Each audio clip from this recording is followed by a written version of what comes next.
Woo! I have just done a deep dive and a whole ton of research on the page speed and my own site. So let's back it up. We're going to look at one of my main sites here, the site for my local business. I'm going to share that with you guys in a second. And that's really what I'm going to be comparing to because I've felt like, particularly through building some landing pages recently, that the page speed just sucked, right? I mean, for the landing pages and pumping direct response or paid advertising traffic to it, it was just horrible. So I started really looking into this stuff and figuring out what we need to do to get it better. Now, my current site is hosted through HostGator on a shared platform. And sometimes it works very quickly. Other times it works very slowly. But first, let's take a look at search results. So I'm going to pull up a incognito window here and just do a Google for screen enclosures, which is what my business is in, my offline local service business, right?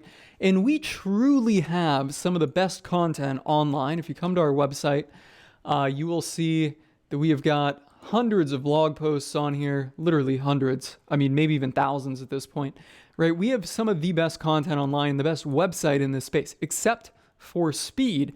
And we've also got great backlinks, especially some that we've gotten from platforms that I've done podcasts on that link back to my businesses and such. So why are we not doing so well in search? And well, that kind of came up as I'm testing some landing pages and the page speed is just way too low to be effective with paid ads. So I figured I'd, look at the top searches and see how we were doing, or the top performers who have shittier websites than we do and shittier content, and figure out, what they were doing in page speed and how well they had done.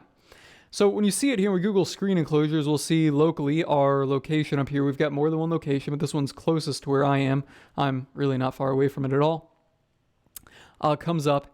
And then there's the organic results. And we are not in the top 8 or top 10, whatever it's doing. Sometimes we'll be up there, but not every time, right? So I wanted to open all these up, and I opened all of them up into GT metrics. So let me share that with you.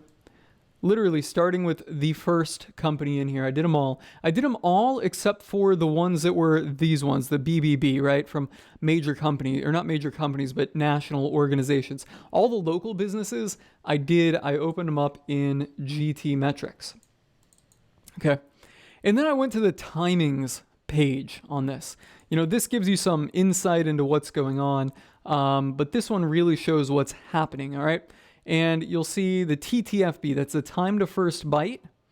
And then the first paint, that's when the user kind of sees something that resembles a website. And then content paint is triggered when any content is painted, something that is defined as a document object model. So text and image, canvas, etc. Right? These are the key ones. And you can look right here. I found this on Google's website, or a link from actually Google's website to whatever web.dev is. I'm not really sure if this is affiliated with Google or not. Yeah, it's got Google down there, so it's definitely affiliated with Google. And they explain these are the key points: the largest contentful paint, the first input delay, the cumulative layout shift. And you can see your scores on these in Page Speed Insights. I'm not going to go into Page Speed Insights at the moment, but you can see them all there. So those are things that are important. And the other thing that they shared that's really important, I don't have this pulled up here, but that's TTFB milliseconds. And that's the time to first byte. That's the time that the server actually responds with information on the website, right? And they say that should be 200 milliseconds or less. Let me pull that up right here. All right, boom. You should reduce your server response time to under 200 milliseconds. Okay? So that's what we're looking for here. And that's what we can see in the timings report on GT metrics. So here's the first one, fully load time. And I'm going to look at these for contentful paint and, then TTFB, right? So 250 milliseconds, 1.2 seconds. That's number one. Next one up here, 153 milliseconds, 1.2 seconds. The fully load time on this page is really slow though, but it's still up there. So this is telling me this is important here. And then another one. This website right here is, I think, done in static HTML, which absolutely blows my mind. So it loads incredibly quick. The time to first byte, 205 milliseconds and 0.7 seconds till it's contentful paint. This website, no matter how many times I click analyze, GT metrics won't analyze it. This one right here, 474 milliseconds and 1.3 seconds. And here we go, 1 second on the TTFB and 3.2 seconds. 0.6 seconds TTFB and then 1.8. But again, you know, the whole website doesn't load very quickly, but it responds pretty quickly. And 0.8 seconds and 2.4 seconds. And which one is this? All right, so this is another one up there. 1.4 seconds, getting longer on that TTFB, and then 3.2 seconds on that Contentful Paint. Now, let's look. I think this one will be my site right here, Gulf Coast Aluminum. That's my business. 2.2, holy shit, 2.2 seconds on the TTFB. That is 11 times longer than Google's recommended 200 milliseconds. So that would technically be like 2,200 milliseconds, I think is what mine would be coming in at. And then Contentful Paint, 3.8 seconds. That's the longest of any of them that we've seen thus far. Now, because we're on shared hosting, or at least with HostGator, and I'm guessing that we're stuffed onto these servers, you know, with a lot of other things, with a lot of other sites, the time, fully load time varies. Sometimes it goes kind of quick and it's like 4 or 5 seconds here.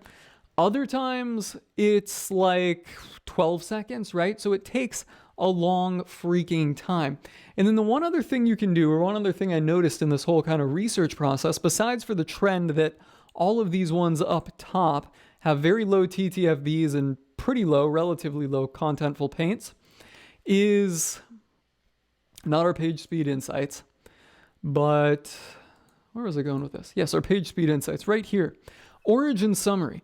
Over the previous 20-day collection period, the aggregate experience of all pages served from this origin does not pass the core website vitals assessment.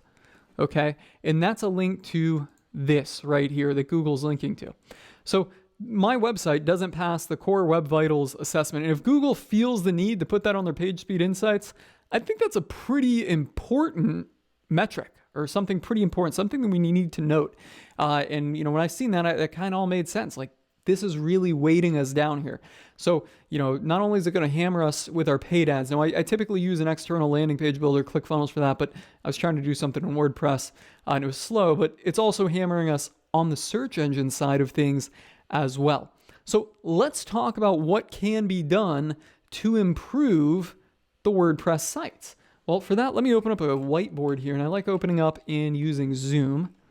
Well, the first thing everyone always likes to say is cache.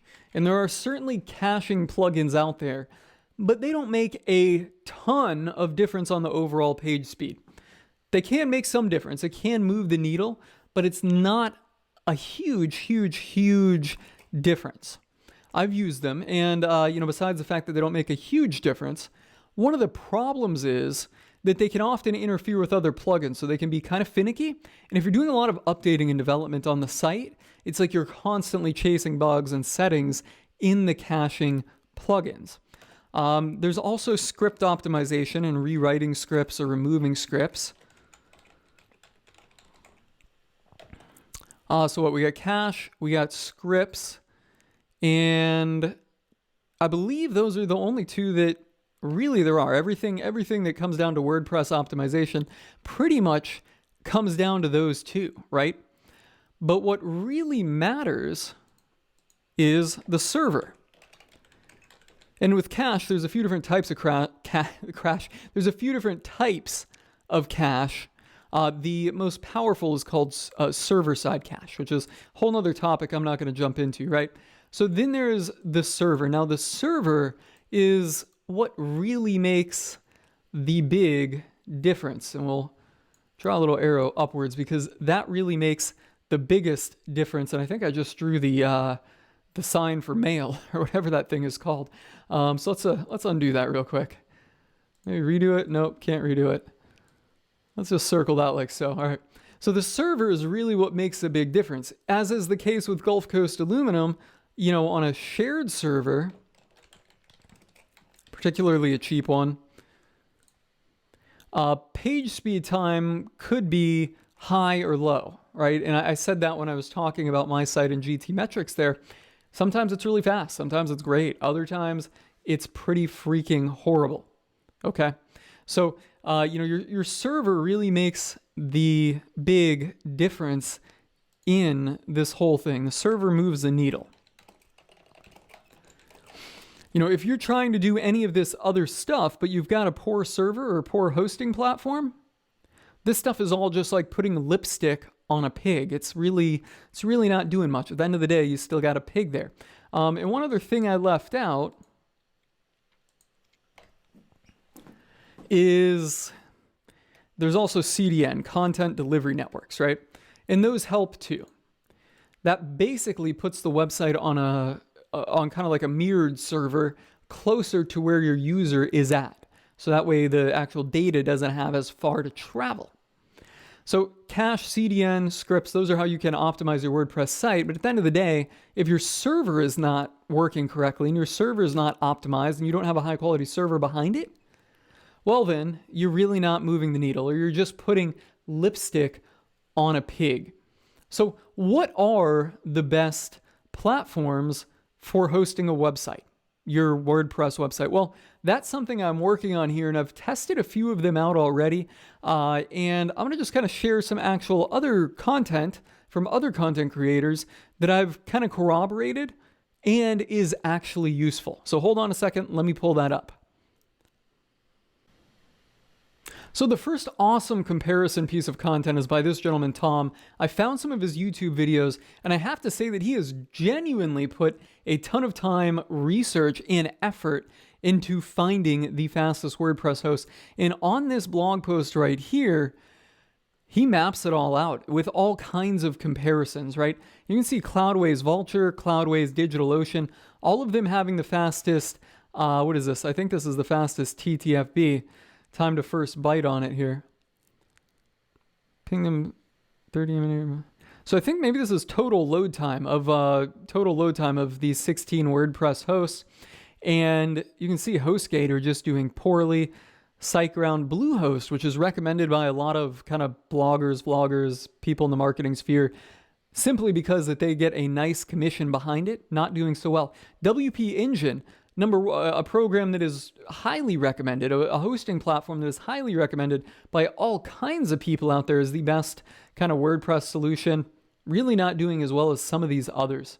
So when you come down here, TTFB, here we go. So then they map out the TTFB, Cloudways, having a lot of them up there. HostGator, Bluehost, WP Engine, these common names, not doing so well. Server response times.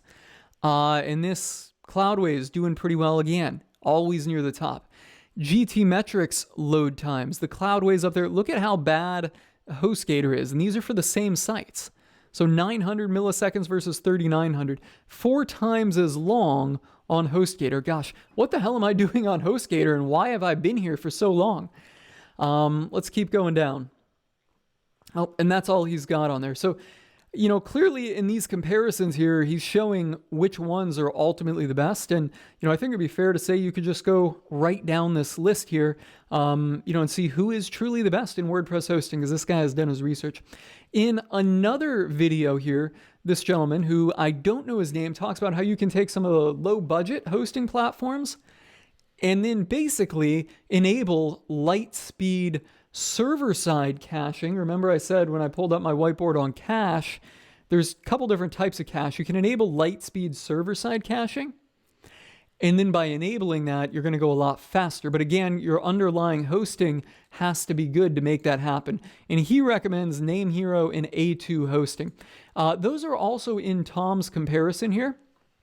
And you can see A2 does pretty well, and NameHero doing a lot better than HostGator and Bluehost, but not really the greatest. And I don't know if in this comparison he had Lightspeed installed or not. I don't think he did, because he's pretty kind of fundamentally minimal with this stuff. So he just tests the pure server from the videos that I've seen. But in this one, they were doing okay, or A2 was doing okay. TTFB, A2 not doing terrible there. But then in GT metrics load times, again, A2 hosting does pretty well. And where is NameHero? NameHero doing pretty not so well down here by HostGator. So I think while this gentleman might give away some good hacks to make that $6 hosting a lot faster than some of the more expensive ones, you know, they're not going to do as good as what's up here at the top of the list that Tom has found in his research. So on that note, I've clearly got my work cut out for me to get my site speed up. And I'm not just talking about what you see in page speed insights, because, you know, this will tell you some things that you can improve, and you might eliminate all these and have a green, but then you're still not going very fast in these metrics here. Or you might go fast at one time of the day, and then 20 minutes later, you're going slow. And that's common on these low budget, you know, HostGator-esque shared platforms. So I'm looking forward to getting my site moved over, cleaned up, and most importantly, in the page speed insights tool, getting this does not pass removed. And I think that this is going to make a whirlwind of difference in my search traffic, my user experience, and also enable me to, you know, create some landing pages. So I'm going to go ahead and move over all of my sites to a much faster platform, which is still to be determined, but I'm probably going to go with one of these Cloudways setups right here. So that's a wrap, guys, on this video. If you have any questions or want to let me know what you think, so that's a wrap, guys, on this video. If you have any questions, drop them in the comments below. Of course, if you want more marketing insight from me, look for my Facebook group, the No Bullshit Marketing Facebook group, guys. I'm Corey, signing off on this one.